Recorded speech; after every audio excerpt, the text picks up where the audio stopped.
सारण जिलाधिकारी वैभव श्रीवास्तव से मिलने पहुंचे एक फर्जी आईएएस अधिकारी को रंगे हाथों पकड़ लिया गया। आरोपी की पहचान रितेश कुमार के तौर पर हुई है, जो नगर थाना क्षेत्र के बसाढ़ी का रहने वाला बताया जाता है। रितेश ने खुद को मेरठ का नगर आयुक्त बताते हुए डीएम वैभव श्रीवास्तव का बैचमेट होने का दावा किया था। भागलपुर के मधेपुरा में डैन का आरोप लगाकर पड़ोसी ने पूरे परिवार के साथ मारपीट की। मारपीट में 5 लोग गंभीर रूप से घायल हो गए।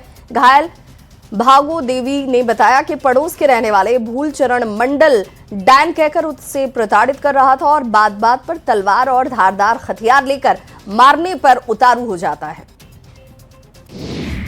बेगूसराय में एक महिला की गोली मारकर हत्या के मामले का खुलासा हुआ। महिला की हत्या उसके पति ने की थी। पति चंदन चौधरी ने अपनी पत्नी की गोली मारकर हत्या की। हत्या की वजह पत्नी के कथित अवैध संबंध बताए जा रहे हैं। पति ने अवैध संबंध का विरोध किया, लेकिन पत्नी ने नहीं सुनी तो पति ने अपनी पत्नी की हत्या कर दी। अररिया पुलिस ने 4 जिलों में रेकी कर बंद घरों में चोरी करने वाले एक बड़े गिरोह का खुलासा किया है। पुलिस ने 2 महिला समेत 5 लोगों को गिरफ्तार किया। एसपी जितेंद्र कुमार ने कहा कि गिरोह अच्छी कार से चलते हैं ताकि किसी को इन पर कोई शक न हो। गिरोह बंद घरों को टारगेट करता है। नवादा में मामूली विवाद को लेकर हिंसक झड़प हुई। धारदार हथियार से लैस 4 लोगों पर हमला किया गया। घायलों में महिलाएं भी शामिल हैं। हमले के दौरान 3 बाइक को क्षतिग्रस्त कर दिया गया। यह घटना लूटन बिघा गांव की है।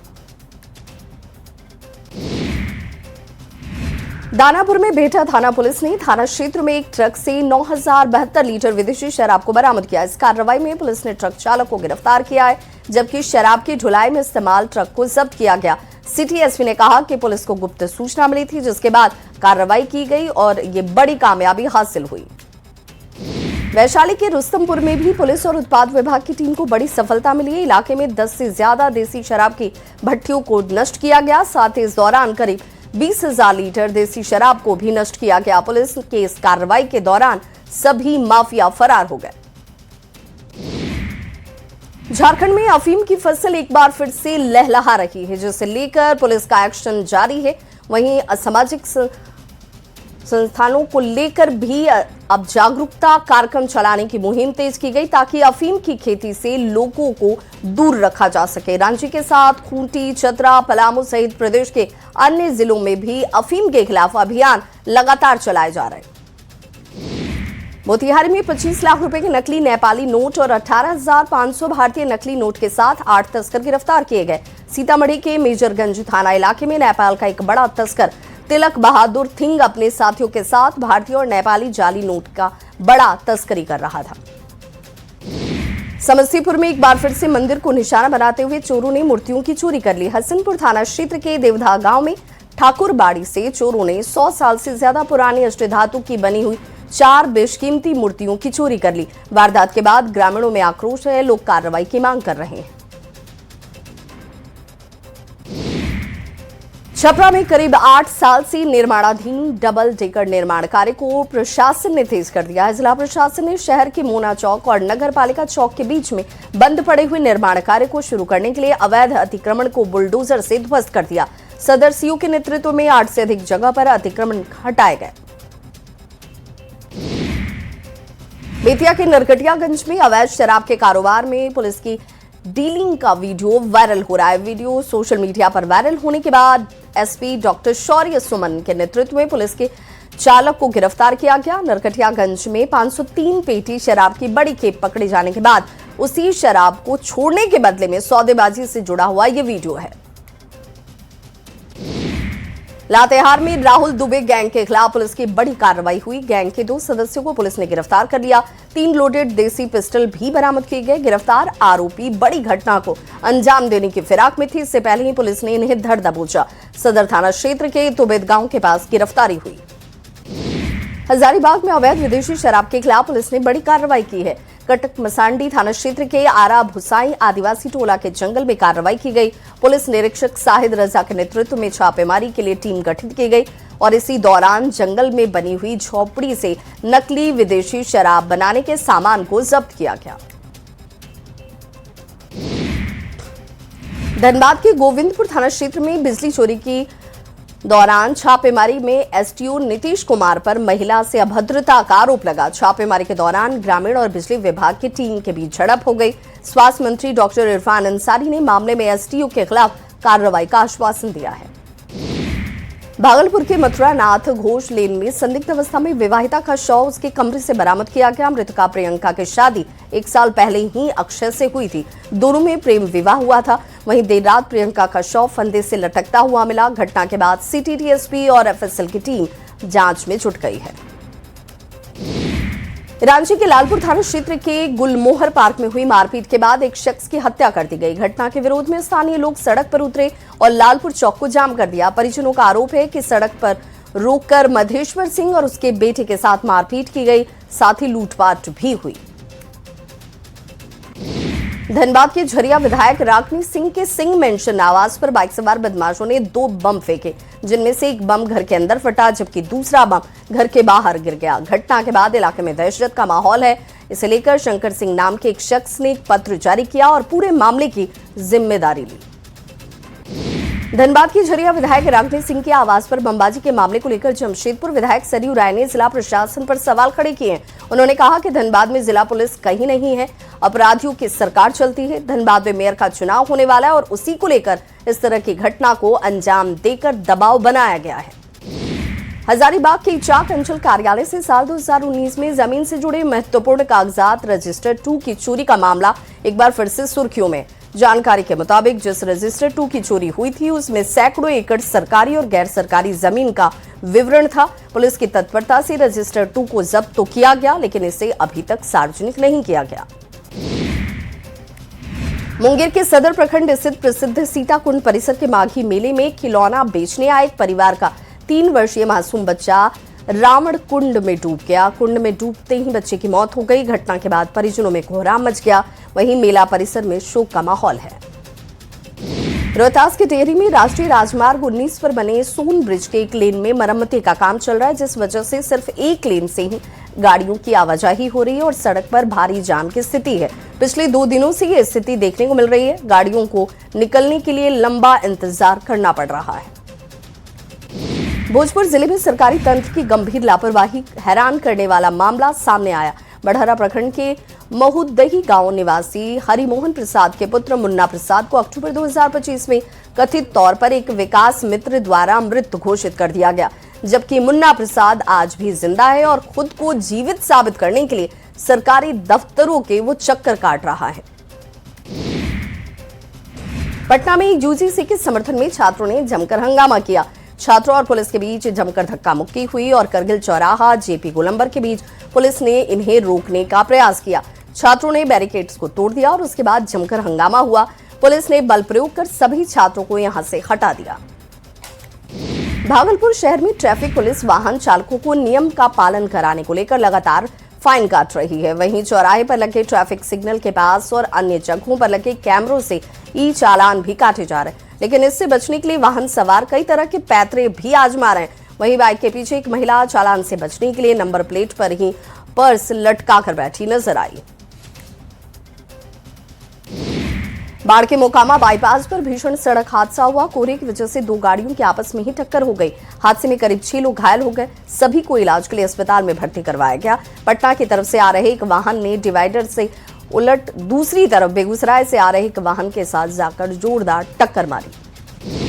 रांची के काटाटोली बस स्टैंड में दूसरे दिन भी बस में आग लग गई। आग रांची नगर निगम के सिटी बस में लगी और घटना के वक्त पास में मौजूद स्थानीय लोगों की सूझबूझ से आग पर काबू पाया गया। इससे एक बड़ा हादसा होते होते टल गया। इस घटना के पीछे साजिश की आशंका जाहिर की जा रही है और फिलहाल पुलिस जांच में जुटी है। खादगड़ा बस स्टैंड में रविवार को लगी आग की वजह से 6 बसें जलकर खाक हो गईं। हालांकि आग कैसे लगी इसका खुलासा नहीं हुआ। लोगों की सतर्कता की वजह से अनहोनी से तो बच गए। खादगड़ा बिरसा मुंडा बस टर्मिनल से प्रतिदिन सैकड़ों बसों का परिचालन होता है, लेकिन उसकी सुरक्षा भगवान भरोसे है। झारखंड के प्रवासी मजदूर एक बार फिर से विदेश में फंस गए। झारखंड के गिरिडीह, हजारीबाग और बोकारो के 14 प्रवासी मजदूर इस बार दुबई में फंस गए। कंपनी के द्वारा मजदूरों के बीच काम के बदले मजदूरी का भुगतान नहीं किया जा रहा है। साथ ही समय से अधिक काम लेने का भी आरोप ये मजदूर लगा रहे हैं। इन्हें खाने पीने और रहने की भी परेशानी का सामना करना पड़ रहा है। जमशेदपुर में नक्शा विचलन कर अवैध रूप से बनाए गए भवनों पर हाईकोर्ट के निर्देश के बाद कार्रवाई तेज हो गई है। जमशेदपुर नोटिफाइड एरिया कमेटी ने बिष्टुपुर स्थित पटियाला वाइन शॉप को तोड़ने की कार्रवाई की, जिसका भवन मालिकों ने विरोध किया। चिन्हित 24 अवैध मकानों को हटाया जाएगा। सासाराम के उच्च विद्यालय में इंटरमीडिएट की परीक्षा केंद्र पर विलंब से पहुंची 2 लड़कियों ने जमकर बवाल किया। इस दौरान परीक्षा कर्मियों और वहां मौजूद पुलिसकर्मियों से हाथापाई भी हुई। इस हाथापाई के दौरान जमकर हंगामा हुआ। परीक्षार्थी अनुप्रिया कुमारी के साथ पहुंची उसकी छोटी बहन श्वेता सुमन कुमारी ने भी मारपीट की। नवादा में इंटर परीक्षा के दौरान कई परीक्षार्थी देर से परीक्षा केंद्र पहुंचे और यही वजह है कि उन्हें एंट्री नहीं मिली। इसके बाद परीक्षार्थियों ने दीवार फांदकर परीक्षा केंद्र में प्रवेश किया। दीवार फांदने का वीडियो सोशल मीडिया पर तेजी से वायरल हो रहा है। सिवान में इंटर की परीक्षा के पहले दिन जमकर बवाल हुआ। कुछ परीक्षा केंद्रों पर देर से पहुंचने वाले परीक्षार्थियों को प्रवेश नहीं दिया गया, जिसके बाद वहां हंगामा हो गया। डीएवी हाई स्कूल और कई केंद्रों पर कुछ छात्राएं देर से पहुंची और जबरदस्ती परीक्षा केंद्र में घुस गईं। लेट से पहुंचे परीक्षार्थियों ने जमकर बवाल काटा, जिसके बाद उन्हें एक एक करके एंट्री दिलाई गई। रोहतास के डेहरी में बालिका उच्च माध्यमिक विद्यालय में 11 परीक्षार्थी परीक्षा केंद्र के बाहर ही रह गए। इसमें एक गर्भवती परीक्षार्थी भी थी। इनका कहना है कि मात्र 1 मिनट की देरी होने की वजह से इन्हें एंट्री नहीं मिली। ट्रैफिक की वजह से ये परीक्षार्थी 1 मिनट लेट हो गए थे। मुंगेर में इंटर परीक्षा के पहले दिन कई छात्र और छात्राएं लेट से परीक्षा केंद्र पहुंचे, जिस वजह से परीक्षा केंद्र में उन्हें प्रवेश नहीं दिया गया। बरियारपुर फ्लिप हाई स्कूल और जमालपुर एनसी घोष में परीक्षार्थी दरवाजे पर खड़े होकर गुहार लगाते रहे, लेकिन उन्हें एंट्री नहीं मिली। भागलपुर में इंटर की परीक्षा शुरू हुई, लेकिन पहले ही दिन सख्ती ने कई छात्राओं के सपनों पर ताला जड़ दिया। महज 1 से 4 मिनट की देरी और कई बच्चियों के लिए ये देरी भारी पड़ गई। मारवाड़ी पाठशाला और सूरज देवी मिश्रीलाल परीक्षा केंद्र, इस पर रोती बिलखती परीक्षार्थियों की तस्वीरें सामने आई।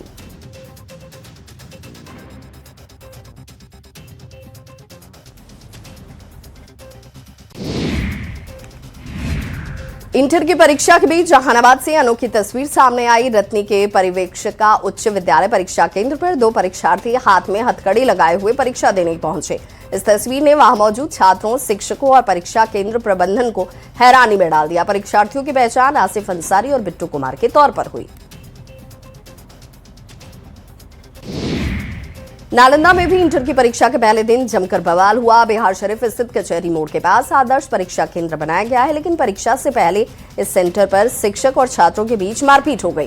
कहा जा रहा है कि जब छात्रों को सेंटर पर प्रवेश नहीं दिया जा रहा था, तभी एक शिक्षक और कर्मचारी छात्रों के बीच गाली गलौज हो गई और हाथापाई की नौबत आ गई।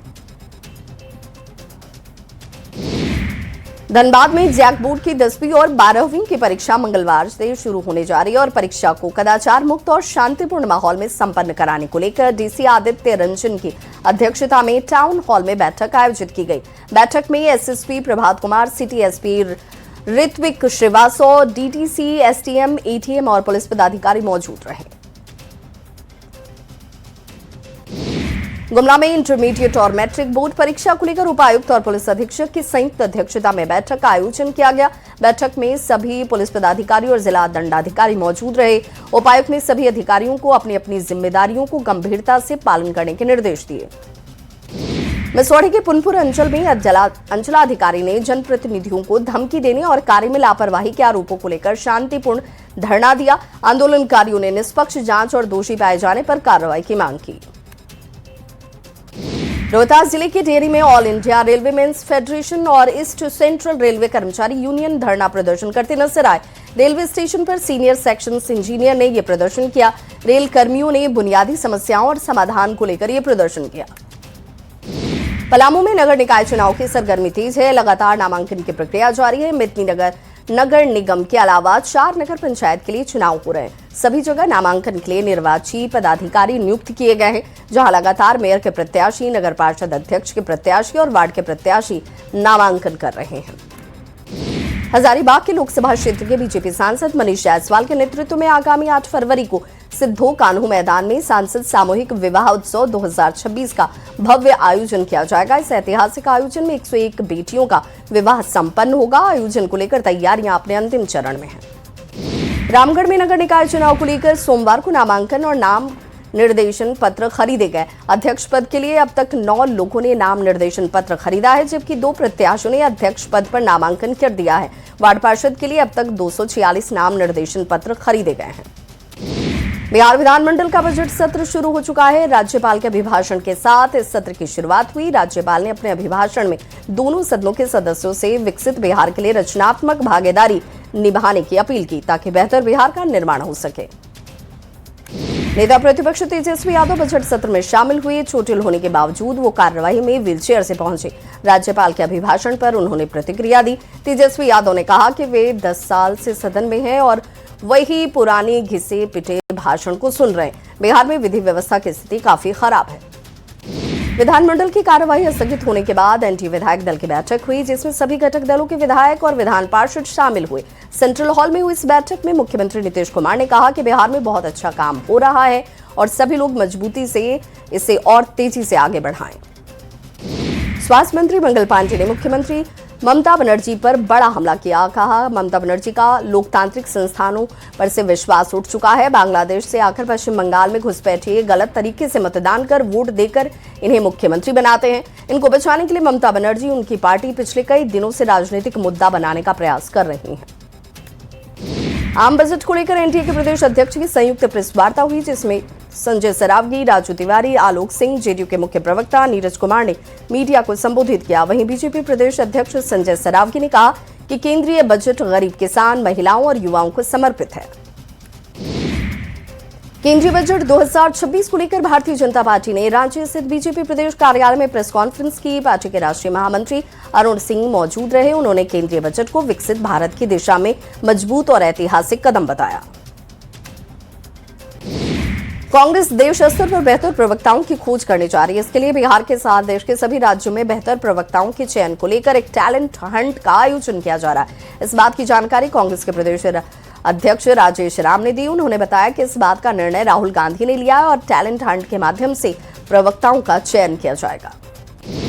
मुख्यमंत्री हेमंत सोरेन ने चाईबासा के सेरेंगसिया शहीद स्थल पहुंचकर शहीदों को श्रद्धांजलि दी। दौरान मंत्री दीपक बिरुवा, सांसद जोबा मांझी, विधायक सुखराम उरांव, विधायक निरपुर्ति, विधायक सोनाराम सिंकू मौजूद रहे। सीएम हेमंत सोरेन ने कई योजनाओं का उद्घाटन किया, मंच से जनता को संबोधित किया। केंद्रीय बजट में बिहार को जलमार्ग के क्षेत्र में बड़ी सौगात मिली है। पटना में जल्द ही जहाज मरम्मत यूनिट लगाई जाएगी, जिससे जल परिवहन को एक नई गति देने के साथ रोजगार के अवसर पैदा किए जाएंगे। वहीं बिहार के जितने भी जहाज हैं, पहले उनकी मरम्मत के लिए कोलकाता जाना उन्हें पड़ता था, लेकिन अब जहाज मरम्मत यूनिट यहीं लग जाएगा, जिससे काफी खर्चा कम होगा। राज्यपाल संतोष कुमार गंगवार ने राष्ट्रीय रक्षा महाविद्यालय के प्रतिनिधिमंडल से संवाद किया। इस दौरान उन्होंने कहा कि झारखंड वीरों की धरती है और प्राकृतिक संसाधनों, खनिज संपदा, समृद्ध संस्कृति और परंपराओं से संपन्न राज्य है। राज्यपाल ने जनजातीय समाज की प्रकृति, प्रेम, परंपराओं और सरल साहसी जीवन शैली की भी सराहना की। केंद्रीय बजट में बिहार और झारखंड के लिए रेलवे के क्षेत्र में ऐतिहासिक घोषणाएं की गई हैं। रेल मंत्री अश्विनी वैष्णव ने केंद्रीय बजट में रेल योजनाओं को लेकर जानकारी दी। रेल मंत्री ने कहा कि इस बजट में झारखंड को 7,563 करोड़ का रेल बजट आवंटित किया गया है। इसमें 2 अमृत भारत रांची को देने की स्वीकृति बजट में शामिल है। मोकामा के चर्चित विधायक अनंत सिंह मंगलवार को शपथ लेंगे। अनंत सिंह विधायक पद की शपथ लेंगे। पटना सिविल कोर्ट ने शपथ लेने की इजाजत उन्हें दे दी है। मोकामा में दुलारचंद यादव के हत्याकांड के मामले में अनंत सिंह चुनाव के बीच से ही जेल में बंद हैं। अब कोर्ट से बड़ी राहत मिलने के बाद विधानसभा की वो सदस्यता लेंगे। सीओ के हड़ताल को लेकर भूमि राजस्व विभाग में बैठक हुई। सीओ के प्रतिनिधिमंडल ने राजस्व विभाग के मंत्री विजय सिन्हा से मुलाकात की। उप मुख्यमंत्री विजय सिन्हा और अपर मुख्य सचिव सीके अनिल के साथ बातचीत हुई। वहीं सीओ के शिष्टमंडल ने हड़ताल को वापस लेने की भी बात कही। देवघर में नगर निगम चुनाव की सरगर्मी बढ़ती जा रही है और इस बार मेयर पद का चुनाव काफी दिलचस्प होने वाला है। जानकारी के मुताबिक मेयर पद के लिए कुल 18 प्रत्याशियों ने पर्चा खरीदा है। वहीं कई प्रत्याशियों ने देवघर समाहरणालय पहुंचकर अपना नामांकन दाखिल किया। साहिबगंज के राजमहल में राजकीय माघी पूर्णिमा मेले के तहत सांस्कृतिक कार्यक्रम का आयोजन किया गया। इसका भव्य उद्घाटन राजमहल एसटीओ सदानंद महतो ने दीप प्रज्वलित कर किया। उद्घाटन के मौके पर बीकेएस ग्रुप की बच्चियों ने आकर्षक नृत्य पेश कर दर्शकों का मन मोह लिया। रामगढ़ के मांडू कृषि विज्ञान केंद्र में 1 दिवसीय कृषि यांत्रिक मशीन मेले का आयोजन किया गया, जिसका उद्घाटन मांडू के विधायक तिवारी महतो ने किया। ड्रोन, पैडी थ्रेशर मशीन समेत कई मशीनों की प्रदर्शनी लगाई गई थी। मांडू विधायक तिवारी महतो ने कहा कि केंद्र सरकार किसानों को मजबूत बनाने के लिए हर तरह के सहयोग दे रही है। पशुपालन और वेटनरी प्रोफेशनल्स की कमी को दूर करने के मकसद से केंद्र सरकार ने एक बड़ा कदम उठाया है। बजट में यह भी कहा गया कि सरकार वेटनरी और पैरा वेटनरी कॉलेज स्थापित करने में मदद करेगी। इसके जरिए 20,000 से ज्यादा नए प्रोफेशनल्स तैयार होंगे।